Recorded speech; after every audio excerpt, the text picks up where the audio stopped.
This is one of the most heartbreaking misses of Barry Hawkins' career. A crucial red was unexpectedly missed, and his face was filled with frustration and disbelief. This was the 2013 World Snooker Championship. At the time, Hawkins was in the form of his life, reaching the World Championship final for the very first time. But in hindsight, this miss already felt like a turning point, a subtle sign of how the title race would ultimately unfold. Ronnie O'Sullivan was at the table, trailing by 54 points. 3 reds were positioned in the upper half of the table, and his margin for error was effectively no more than 5 points. The points were enough to turn the match around, but the real challenge lay in how to construct the break from there. Because the angle on the black was slightly awkward, Ronnie opted for extra power on the shot. Originally, he was trying to develop the red in the upper right area, but the cue action came through a little too strongly. As a result, he had no choice but to attempt a long-range pot.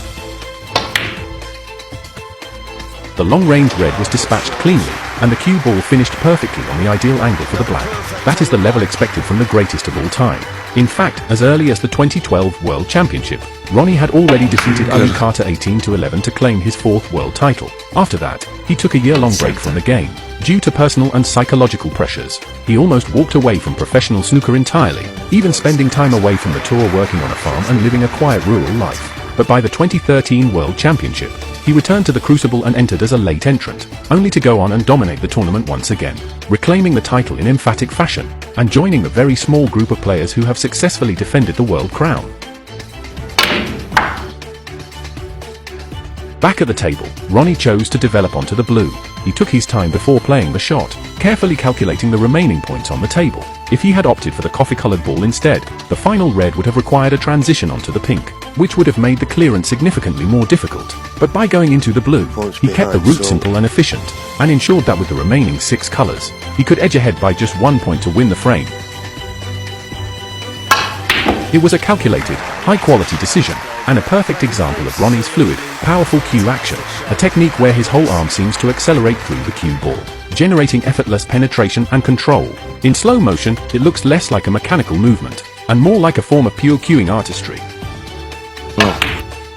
After this blue, Ronnie trailed by 26 points, but a clearance would still be enough to win the frame by a single point. Meanwhile, Hawkins could only watch from the chair, his expression full of quiet frustration and helplessness. In truth, the earlier missed red was not a particularly difficult shot for a player of his caliber, but whenever he faced Ronnie, something always seemed to tighten, as if his game itself was being subtly suppressed. Perhaps that is what people call psychological dominance.